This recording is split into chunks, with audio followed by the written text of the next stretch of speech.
Hey, how's it going, guys? So, just wanted to give you an update on the socket organizer I was working on. So, it holds the sockets, and as you can see, there's a whole bunch of different patterns and holes.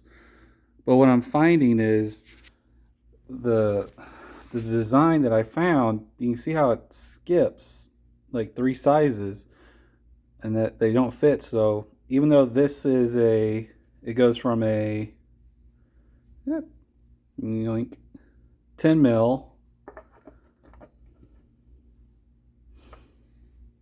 and then it goes up to 11. So it's not skipping socket size, but for some reason these three holes just won't fit that one. And the same thing happened down here is this goes in order and then skip, skip, and then continues back.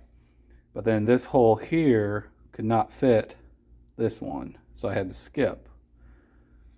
So I'm really curious about whether or not I need to keep this design.